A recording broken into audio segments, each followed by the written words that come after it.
whatever stage of life that we're in, the fundamentals we're gonna talk about will make a measurable difference for you, but you're gonna have to decide what's right for you. So all I'm trying to tell you is, today, think of this as a second opinion. Think of this as the most important subject of your life, even though you may not have made it that way. Think of it as something that isn't a should, but a total what? A must to master, because if you master this, everything else you can dream of is available to you. And if you fail to master this, everything else goes to the wayside. I mean, I meet people all the time in relationships and they want relationship therapy, and I say, you know what you gotta do? You gotta exercise, you gotta work out, you gotta lose some weight.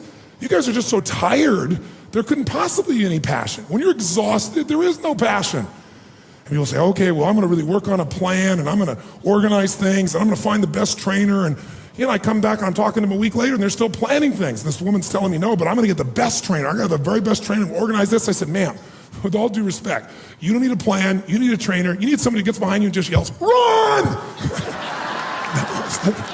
Move! You don't need this long plan, you just gotta move. We're living in a society where nobody moves anymore. What do we like today? How do people get injured today? They don't get injured smashing into people, playing football and anything else. They get injured typing, right? Picking up a pencil. That's how people get hurt today, because we don't use everything anymore. We live in a box. Think about it. Think about our lives today and how different it is than maybe the way we were formed to be made, to run, to hunt, to create, to procreate, to raise our children, to move, to farm, to do all the things that made us use all of our body.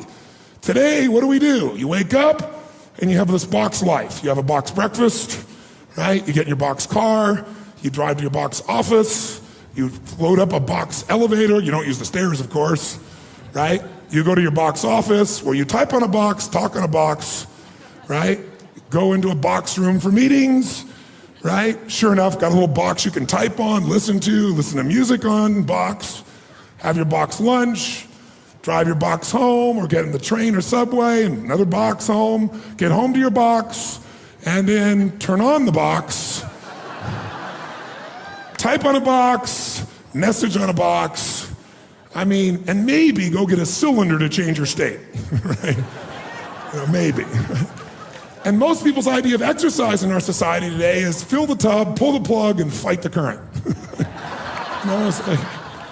That's the world we live in today. And so it's not hard to figure out why we're getting fat and why we're feeling kind of tired and why we're building up acid in our system, consuming foods that have nothing alive in them anymore, where everything is denurtured and everything is chemicalized or radiated. So it can feel overwhelming. But I think if we got back to our common sense and if we were really committed, we can make it all work. And what I'm trying to say to you is really simply this morning. I'm gonna take the morning and not talk to you about how to do this. We're gonna figure out why to. Because 80% of success in anything is psychology and 20% is mechanics. It's the beliefs you have that are guiding your decisions. Listen, if you make a different decision, will you take different actions, yes or no? Yes. If you take different actions, will you get different results, yes or no? Yes. So this day is about some new decisions. Some decisions about what you're gonna believe about health and energy, how important it's gonna be from you from now on. What's gonna be a must for you versus a should for you. And it's not gonna be a day about giving everything up. So those of you who stop breathing while I'm talking about that, I'll give you a little clue. Now, if you met me when I was 25, that's what everything was. Everything was give everything up, right? Because I was a masochist, I was extreme. But thank God I met my wife, Sage, right? Anybody who's been through our Life Mastery program, they all bow to Sage because she balanced me out. Before I met Sage, I'd gone 24 years without one bite of chocolate. 24 years. I didn't eat ice cream, I didn't eat anything. And then I met her. And here's this woman who's just beautiful, mentally, emotionally, spiritually, physically. And I met her getting my blood done at my own program. And sure enough, she's amazing. We make a connection, we became friends. Long story short though, in doing the blood with her, when I finally started to date her, I thought, this woman, she's into wheatgrass. I mean, she's a phlebotomist. She could do my blood daily. I'd know how I'm doing it. This is cool stuff, you know?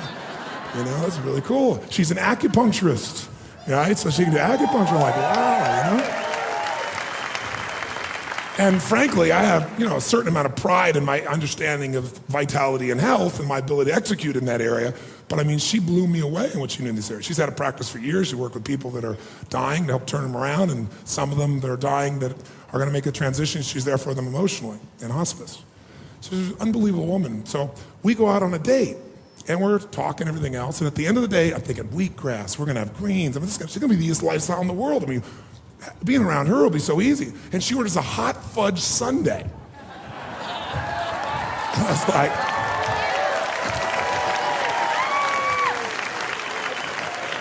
I looked at her and I said, what are you doing? And she said, living, anal man.